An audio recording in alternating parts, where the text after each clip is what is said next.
Hello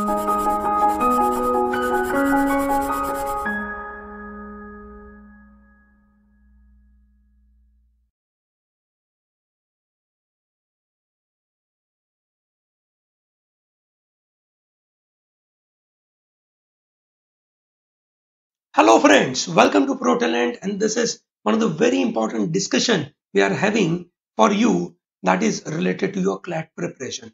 बहुत सारे students जो 12th standard वाले हैं, ये special session उनके लिए है. If you are a dropper, don't listen to this. This is not for you, okay? तो बस बिल्कुल आप निकल जाइए ये वीडियो देखने से. जो स्टूडेंट्स 12th में है अभी, उनके लिए ये वीडियो है, वो ध्यान से सुने.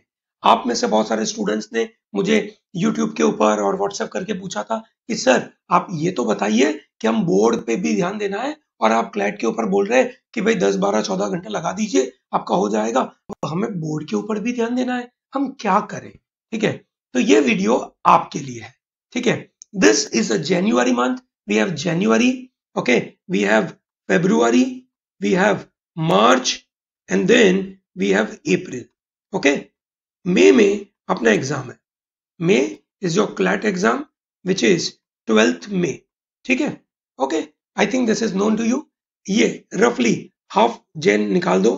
ठीक है, अपने पास आधा जैन, पूरा फेब, पूरा मार्च, पूरा अप्रैल, ओके, ये अवेलेबल है. मार्च का ज्यादातर टाइम मैं निकाल दूं इसको. This is a board exam. Okay, ठीक है, इसको मैं काउंट नहीं करूंगा. ठीक है, तो अपने पास इफेक्टिवली बचा है करीबन 1.5 महीना इधर और ये 1 महीना इधर और इसके करीबन 10 दिन.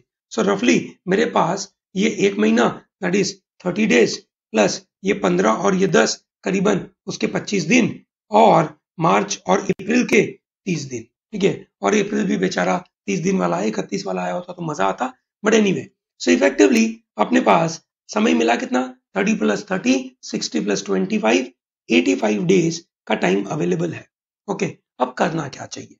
ठीक है, मेरा मानना है कि students who are preparing for board and CLAT together, they should focus on only one thing right now. That is, अगर कोई कोचिंग चल रही है आपकी, ठीक है, तो मुझे लगता है कि 25-26 जनवरी के बाद वो कोचिंग तो आपको बंद करनी चाहिए. ठीक है, आपको अभी घर पे खुद से पढ़ाई करनी चाहिए. ओके, और खुद प्रैक्टिस करनी चाहिए. So the students who are in board, they should clearly do one thing, that avoid going to the classes in terms of learning lot of things. ठीक है, rather focus on practicing it. so दिन में अब जो board और CLAT साथ में कर रहा है उसके ऊपर डबल बर्डन है, उसको समय ज्यादा देना पड़ेगा. 10-12 घंटे से काम होने वाला नहीं है. On an average per day that person should spend some around, you can say 13 to 14 hours. 13 से 14 घंटों की पढ़ाई और उनमें से करीबन you can say 60% of time you can give to your board exam. और बोर्ड में भी सब कुछ नहीं पढ़ना होता है. I am sure you know that. Board के अंदर भी आपको पता है कि पर्टिकुलर चैप्टर में से सबसे ज्यादा इंपॉर्टेंट चीजें क्या है और वही पूछी जाती है एग्जाम के अंदर. ठीक है, so you should focus on those areas. You have to doing smart work. Okay, ठीक है, आपको पता होगा that CLAT requires only 45%. Okay, हालांकि मैं ये नहीं बोल रहा दैट 45% टारगेट करो, पर अगर आपके 90 आते हैं and you want to get 95, उसके लिए आपको क्लैट छोड़ना पड़ेगा, तो मेरा सजेशन है वो गलत बात है. ठीक है, 90 का 95 लाने के लिए अगर आपको क्लैट की पढ़ाई छोड़नी पड़ रही है तो भैया एक काम करो, 95 नहीं चाहिए, 90 से काम हो जाएगा, क्लैट में आप कवर कर लोगे. और मेरा मानना है the students who are getting 90+ marks, they are also able to crack CLAT very easily. Okay, so that means they should practice lot on CLAT. So out of this 60% time जो आपको board में गया, तो बाकी का 40% time you can devote to your CLAT prep. Okay, ठीक है, अब ये CLAT prep के अंदर डालना है रफली आपको, तो कितने घंटे की बात हो रही है? रफली 5-6 घंटे की बात हो रही है इधर. ठीक है, और बाकी जो भी आपका टाइम बचा, ठीक है, करीबन 7 घंटे, 8 घंटे, 9 घंटे, जो भी आपको बोर्ड के लिए डालना है डालिए. ये 5 घंटे एट ए स्ट्रेच देने ना जी. ठीक है, एट ए स्ट्रेच नहीं देने. Early morning when you are fresh you can grasp lot of things, ठीक है, at the time you give lot of time to board, okay, you give lot of time to your board. अब मानो आपने सुबह करीबन let us say you can say studied from 6 a.m. to 9 a.m.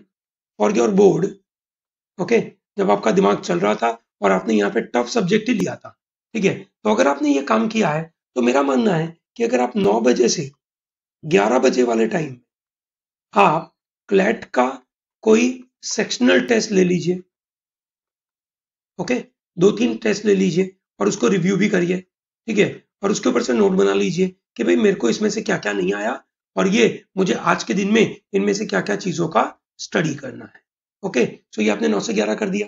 अब फिर आप 11 से 12 का आपने ब्रेक ले लिया आपके लंच वंच के लिए फॉर एग्जाम्पल, ओके, फिर वापस आपने 12 से करीबन 3 घंटा आपकी बोर्ड की पढ़ाई करी, ठीक है, आपने 3 से 3.5 घंटे अपने ब्रेक लिया, ओके, मैं रफ गणित लगा रहा हूं, ठीक है, फिर 3-3.5 से लेकर 5.5, ठीक है, I suggest you take CLAT का रिव्यू पार्ट, क्या क्या स्टडी करें, प्लस एक सेक्शनल टेस्ट लिख दीजिए, ठीक है, बराबर है। फिर 5.5 से 6 अगर आपको ब्रेक लेना है आप ब्रेक लीजिए, ठीक है, 6 to 9 at a stretch board की पढ़ाई कर लीजिए, ठीक है। अब आप देखिए बोर्ड में आपने क्या क्या निकाला, ये 3 घंटे, ये 3 घंटे, ठीक है, और ये 3 घंटे, टोटल 9 घंटे पढ़ लिया आपने, ठीक है। तो अब मेरा मानना है कि अब 9 से लेकर करीबन 10 बजे के बीच में, ठीक है, या 9 से 9:30 आपका डिनर का ब्रेक हो गया, ठीक है, और 9:30 से करीबन 10 के बीच में आप जी के रिवाइज कर लीजिए, ठीक है, और उसके बाद 10 से 10:30 के बीच में, ठीक है, आप क्या करिए, आप या तो YouTube के कुछ वीडियो पढ़ाई रिलेटेड कोई जो भी आपको गाइडेंस दे रहा है उनके वीडियो देख सकते हैं, ठीक है, बोर्ड के वीडियो देख सकते हैं, क्लैट के वीडियो देख सकते हैं, ऐसा कुछ कर सकते हैं, ठीक है। अच्छा, अब आप यहाँ पे सेक्शनल टेस्ट देना नहीं चाहते, आपको कुछ पढ़ना है, आप प्रो टैलेंट के वीडियो देखना चाहो तो ये रहा आपका टाइम जहाँ पे आप वीडियो देख सकते हो, ठीक है। सो आई थिंक जो मैंने पीछे बताया था, मैं एक बार वापस जाता हूँ पीछे, मैंने बोला था आपको 5 घंटे क्लैट के लिए देने हैं, 7 से 8 या 9 घंटे बोर्ड के लिए देने हैं, बिल्कुल दीजिए, और ये फरवरी तक देते चलिए, मार्च पूरा खाली छोड़ दीजिए, एग्जाम जो है आपकी उसके 5 दिन पहले से आप खाली छोड़ दीजिए और तब से आप बोर्ड के ऊपर लग जाइए, क्योंकि मुझे ये भी पता है कि आपके बोर्ड में बीच में बड़ी बड़ी छुट्टियां है, ठीक है, एक पेपर के लिए आपके पास शायद 10-15 दिन की छुट्टियां है, बिल्कुल यूटिलाइज करिए। उसके बाद आप अप्रैल में तो फ्री हो जाएंगे, तो अप्रैल में आपको भरपूर टाइम मिलेगा अपने आप को बहुत सारी चीजों की प्रैक्टिस करने के लिए। पर अगर आपने क्लैट अभी से छोड़ दिया, जनवरी फरवरी में छोड़ दिया, ठीक है, अप्रैल आते आते कहानी बर्बाद हो जाएगी। पहले 15 दिन ध्यान रखना क्या होगा आपके साथ, ठीक है, आपके पहले 15 दिन आपका माइंडसेट बनने में जाएगा, एग्जाम बहुत नजदीक दिख नहीं रही है तो आपको लगेगा कि यार चलो ठीक है, हो रहा है, 15 दिन आपके क्रूशियल वेस्ट हो गए, बराबर है। अच्छा, क्योंकि बोर्ड खत्म हुआ है तो बोर्ड के बाद भी माइंड थोड़ा सा रिलैक्स रहता है, 15-20 दिन आपके खत्म हो गए। अब एग्जाम जैसे नजदीक आएगी पेन बढ़ता जाएगा, प्रेशर आता जाएगा, अब समय कम बचा है, आपको बहुत सारी चीजें कवर करनी है, तो आप क्या करोगे, आधी आधी चीजों के द्वारा टेस्ट लिखना चालू करोगे, टेस्ट में स्कोर नहीं आएगा, आप और घिसाई करोगे, और घिसाई करते करते कहीं आपका शेड्यूल बिल्कुल हेवायर हो जाएगा, आप पढ़ते तो जाओगे पर आउटपुट ढंग का निकल नहीं रहा है, ठीक है, और जो आपका क्रुशियल समय है, जो अभी वाला समय है और अप्रैल की शुरुआत वाला समय है, वो बिल्कुल वेस्ट हो जाएगा, और उसकी वजह से आखिरी के दिनों में आपको लगेगा कि आपने लाइफ में 16-17 घंटे की मेहनत करी है, इतनी मेहनत तो आपने और कोई एग्जाम के लिए नहीं करी है, ठीक है, और उसके बावजूद आपको क्लैट इतना अच्छा रिजल्ट दे नहीं पा रहा है, ऐसा फीलिंग आना चालू होगा। ये एक नॉर्मल फीलिंग है। बहुत सारे स्टूडेंट्स आखिरी के दिनों में एग्जाम के 20 दिन पहले 30 दिन पहले तगड़ी मेहनत करते हैं क्लैट में, और उनको लगता है कि भाई वो 20-30 दिनों में दुनिया बदल जाएगी। भाई साहब, दुनिया 20-30 दिनों में नहीं बदलती है, और इसकी वजह से आपको ये समझना पड़ेगा कि ये जो आपका जनवरी फरवरी और अप्रैल का जो टाइम है उसको प्रॉपर वे में यूज करना चाहिए, ओके। सो ये balancing act is very important, ठीक है, और बोर्ड में भी बिल्कुल टारगेटेड चीजों पे ध्यान दो, फालतू की चीजों पे ध्यान मत दो, okay. I hope that is getting into your head very clearly, okay. चलिए, so with this I'm closing this, but please put your comments in the comment part. Tell me exactly जो मैं आपको बता रहा हूँ वो आपको समझ आ रहा है, आपकी और कोई क्वेरी क्रिएट हो रही है कि नहीं हो रही है, प्लीज बताइए, so that I will be in a position to discuss this issue further in detail. Okay, चलिए, thank you very much and all the best.